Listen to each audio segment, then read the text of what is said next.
नमस्कार। आज हम फिर उपस्थित हुए हैं द्वितीय यूनिट में जीन जैक्स रूसो के अगले अंक को लेकर के, जिसमें हम पिछले अंक में सामाजिक समझौते की विशेषताएं का अध्ययन करने के लिए बताया था। अब हम उसको प्रारंभ कर रहे हैं। रूसो द्वारा प्रतिपादित सामाजिक समझौते की मुख्य विशेषताएं इस प्रकार है। पहली है, प्राकृतिक अवस्था के प्रारंभ में सभी व्यक्ति निश्चल और सरल प्रकृति के होते हैं। सरल प्रकृति के होते हुए किंतु समय समय उसमें जनसंख्या की वृद्धि, तर्क के उदय और संपत्ति के प्रवेश के कारण संघ उत्पन्न हो जाता है, जिससे अराजकता की स्थिति उत्पन्न हो जाती है। दूसरी विशेषता है, समझौते के फलस्वरूप प्रत्येक व्यक्ति अपने संपूर्ण अधिकार किसी व्यक्ति विशेष को नहीं वरन संपूर्ण समाज को समर्पित करता है। अतः इस समझौते से प्रत्येक को लाभ होता है। जैसा रूसो कहता है कि डबल इन्वर्टेड कामा में, क्योंकि प्रत्येक व्यक्ति अपना पूर्ण समर्पण कर देता है, अतः सबके लिए परिस्थिति समान है। क्योंकि परिस्थिति सबके लिए समान है, अतः किसी भी व्यक्ति के लिए दूसरे के लिए भार स्वरूप बनना हितकारी नहीं होगा। तीसरी विशेषता है, समझौते के फलस्वरूप उत्पन्न हुई एकता पूर्ण है, क्योंकि प्रत्येक व्यक्ति अपने व्यक्तित्व और अपनी संपूर्ण शक्ति के समान प्रयोग के लिए अपने को सामान्य इच्छा के सर्वोच्च निर्देशन के अधिक समर्पित कर देता है और सामूहिक रूप से समूह का अविभाज्य अंश होने के नाते उसे पुनः प्राप्त कर लेता है। अतः समान इच्छा में नेतृत्व में संपूर्ण समाज एकताबद्ध और सर्वोच्च हो जाता है। चौथा है, सभी व्यक्ति अपने अधिकारों का पूर्ण समर्पण करते हैं, तथापि जो अधिकार विशुद्ध रूप से व्यक्तिगत हैं उन्हें समर्पित नहीं करते हैं। चौथा है, रूसो के अनुसार समझौते के द्वारा स्थापित सामूहिक एकता राज्य, संप्रभु, जनता, नागरिक एवं प्रजा सभी कुछ है, अर्थात वह भिन्न भिन्न परिस्थितियों में इन भिन्न भिन्न नामों से पुकारी जाती है।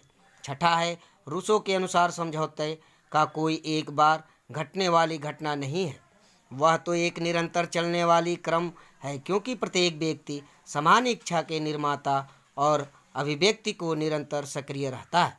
सातवां समझौता है, मनुष्य की स्थिति में एक महत्वपूर्ण परिवर्तन कर देता है।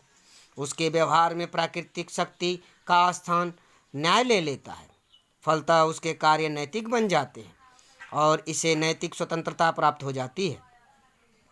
आठवीं समझौते के फलस्वरूप व्यक्ति एक संप्रभु संघ का सदस्य होने के कारण सिर्फ उतनी ही स्वतंत्रता का उपभोग नहीं करता जितनी कि वह समझौते के पूर्व करता था, वरन समझौते से उसकी स्वतंत्रता बढ़ जाती है। रूसो के अनुसार एक सार्वजनिक व्यक्ति समाज के आंगिक रूप का वर्णन करते हुए रूसो कहता है कि विधि निर्माण शक्ति सिर के समान, कार्यपालिका बाहुओं के समान, न्यायालय का मस्तिष्क के समान, कृषि, उद्योग तथा वाणिज्य के पेट के समान तथा राजस्व रक्त संचार प्रणाली के समान होती है।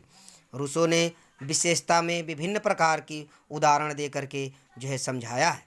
नेक्स्ट में सामाजिक समझौते की आलोचना, विशेषता के बाद उसकी आलोचना की गई है। रूसो द्वारा प्रतिपादित सामाजिक समझौते सिद्धांत विभिन्न दृष्टिकोणों से आलोचना का विषय है, जो इस प्रकार है। पहली है आलोचना, प्राकृतिक अवस्था काल्पनिक है।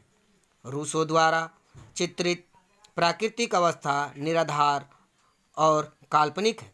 ऐतिहासिक तथ्य यह सिद्ध नहीं करते कि मनुष्य कभी ऐसा शांतिप्रिय, सुखी एवं आदर्श जीवन व्यतीत करते थे। हाब्स और लॉक की तरह यह भी मनुष्य स्वभाव का एक एकांकी और दूषित चित्रण है। दूसरी आलोचना है विरोधाभासी। रूसो के अनुसार यह समझौता व्यक्ति और समाज में होता है, और दूसरी ओर रूसो यह बताता है कि सामाजिक समझौता का परिणाम यह है कि विरोधाभास है, जो समझौते की धारणा को असंगत बनाता है। तीसरी आलोचना है सामाजिक प्रगति के सिद्धांत का विरोध करना। रूसो सामाजिक प्रगति के सिद्धांत का विरोध करता है।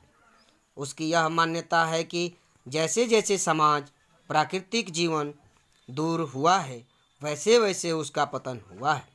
ज्ञान और विज्ञान दोनों के क्षेत्रों में विकास के जिन शिखरों को आज मनुष्य स्पर्श कर पाने में सफल हुआ है वह उससे अलग है। चौथी आलोचना है व्यक्ति की स्थिति हास्यास्पद है। रूसो ने व्यक्ति को दोहरा व्यक्तित्व प्रदान किया है। शासक के रूप में वह नागरिक और कानून का आदेश पालन करने के रूप में प्रजा है, अर्थात वह नागरिक और प्रजा दोनों है। उदाहरण के लिए अगर एक व्यक्ति को राजा बना देने से राज्यज्ञ से फांसी पर लटकाया जाता है तो रूसो के अनुसार उसके संबंध में यह कहा जाएगा कि उसने एक नागरिक की तरह अपने आप को फांसी पर लटकाए जाने की आज्ञा दी और एक प्रजा की तरह राज्याज्ञा का पालन करते हुए वह फांसी पर लटक गया। पांचवी आलोचना है राज्य समझौते का नहीं विकास का परिणाम है। रूसो के अनुसार समाज और राज्य का जन्म समझौते से होता है, जबकि आधुनिक युग में यह सिद्धांत किया जा चुका है कि राज्य का किसी समन्वय विशेष में जन्म नहीं हुआ है वरन उसका शनय शनय विकास हुआ है। छठी आलोचना है व्यक्ति को निरंकुशता के हवाले कर दिया है। रूसो के अनुसार समझौते के द्वारा व्यक्ति अपनी संपूर्ण स्वतंत्रता और अधिकार समाज को समर्पित कर देता है, अतः उसकी स्थिति स्वतंत्रता और आधिकारिक विहीन हो जाती है। रूसो इसकी सफाई में कह देता है कि समाज का सदस्य के नाते व्यक्ति अपनी खोई हुई गरिमा को प्राप्त कर सकता है। सातवीं आलोचना है अत्याचार और अन्याय के पनपने की संभावना। रूसो ने सामान्य इच्छा की जिस ढंग से व्याख्या की है उससे यह ज्ञात होता है कि वह पूर्णतः निरंकुश है। उसे कानून बनाने का अबाध अधिकार प्राप्त है। आठवीं आलोचना में रूसो कहता है कि राज्य शीश कटा लेवियाथन है। रूसो राज्य और समाज में किसी प्रकार का अंतर नहीं करता है, फलतः रूसो का राज्य एक सर्वाधिकारवादी राज्य बन जाता है, जिससे आलोचकों ने शीश विहीन लेवियाथन कहा है। उसे शीश विहीन लेवियाथन इसलिए कहा गया है कि यद्यपि हाब्स के लेवियाथन की तरह वह सामान्य इच्छा से निर्देशित होने के कारण ही निरंकुश नहीं है। नेक्स्ट है सामान्य इच्छा का सिद्धांत। सामान्य इच्छा का सिद्धांत रूसो के चिंतन का सबसे महत्वपूर्ण भाग है। इस बात की ओर संकेत करते हुए जॉन्स का कथन है कि डबल इन्वर्टेड कामा में सामान्य इच्छा का विचार रूसो के सिद्धांत का न केवल सबसे अधिक केंद्रित विचार है अपितु यह उसका सबसे अधिक मौलिक रोचक विचार भी है। ऐतिहासिक दृष्टि से यह राजनीतिक सिद्धांत के क्षेत्र में उसकी सबसे अधिक महत्वपूर्ण देन है। कुछ विद्वानों के अनुसार यह जनतंत्रवाद की आधारशिला है, किंतु कांट, हिंगल आदि जर्मन और ग्रीन बोसांके आदि अंग्रेज दार्शनिकों की आदर्शवादी विचारधारा भी इस पर ही आधारित है। रूसो द्वारा प्रतिपादित सामान्य इच्छा के सिद्धांत की सही ढंग से समझने के लिए हमारे लिए यह आवश्यक है कि इस सामान्य इच्छा का निर्णय कैसे होता है। इसका पता लगाने के लिए इस दृष्टि से रूसो कहता है कि हर एक मनुष्य में दो तरह की इच्छाएं होती हैं। पहली इच्छा है यथार्थ इच्छा और दूसरी है आदर्श इच्छा।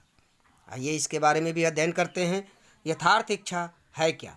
यथार्थ इच्छा मानव इच्छा का वह अंश है जो स्वार्थ प्रेरित, संकीर्ण और अस्थिर है, अतः इससे सामाजिक हित की उपेक्षा व्यक्तिगत हित की प्रधानता होती है। आशीर्वादम के अनुसार यह व्यक्ति की समाज विरोधी इच्छा है, श्रमिक एवं तुच्छ इच्छा है। यह संकुचित तथा स्वविरोधी है।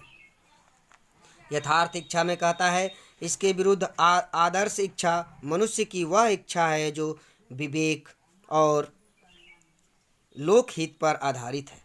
इसका लक्ष्य संपूर्ण समाज का कल्याण है। यह इच्छा व्यक्ति और समाज के हित से समन्वयकारी प्रतीक होती है तथा व्यक्तिगत स्वार्थ, सामाजिक स्वार्थ और प्रधानता देती है। यह इच्छा मनुष्य की श्रेष्ठता और स्वतंत्रता की द्योतक है। डॉक्टर आशीर्वादम के अनुसार डबल इन्वर्टेड कॉमा में कह रहा है, यह जीवन के समस्त पहलुओं पर व्यापक रूप से दृष्टिगत करती है। यह विवेकपूर्ण इच्छा है। यह व्यक्ति तथा समाज के सामंजस्य को प्रदर्शित करती है। Double inverted comma close. सामान्य इच्छा की परिभाषा आगे कहता है, यथार्थ और आदर्श इच्छा में विद्यमान इस भेद पर ही सामान्य इच्छा का विचार आधारित है। इसे स्पष्ट करते हुए रूसो कहता है कि डबल इन्वर्टेड कॉमा में इन विभिन्न मतभेदों में अन्य इच्छाओं में से घनात्मक और ऋणात्मक तत्वों को निकाल दिया जाएंगे कि एक दूसरे को काट देते हैं। इस तरह इन अंतरों से जो योगफल शेष रहेगा वही समान इच्छा होगी। पहला विचारक है परिभाषा में बोसांके। यह पूर्ण समाज की इच्छा है अथवा सब व्यक्तियों की इच्छा है यदि उसका ध्येय समान इच्छा हो। ये है बोसांके की परिभाषा। डॉक्टर आशीर्वादम के अनुसार कह रहा है, समान इच्छा की परिभाषा एक समाज के सदस्य की आदेश इच्छाओं का योग अथवा इससे भी अधिक अच्छे शब्द में उनके एकीकरण के रूप में की जा सकती है। वेपर के शब्दों में डबल इन्वर्टेड कॉमा में कह रहा है, सामान्य इच्छा सब नागरिकों की इच्छा है जबकि वे अपने व्यक्तिगत हितों के लिए नहीं बल्कि सामान्य कल्याण के इच्छुक होते हैं। यह सबकी भलाई के लिए सबकी आवाज़ है। नेक्स्ट है विचारक ग्रीन के अनुसार डबल इन्वर्टेड कॉमा में कह रहा है, समान आदर्शों की सामान्य चेतना कहा जाता है। सेबाइन ने ईश्वर संकेत करते हुए कहता है कि डबल इन्वर्टेड कॉमा में सामान्य इच्छा समाज का एक विचरित प्रतिनिधित्व करती है। इसका उद्देश्य स्वार्थपरकता और कुछ इने गिने व्यक्तियों की रक्षा न होकर सर्वसाधारण की रक्षा करना होता है। नमस्कार।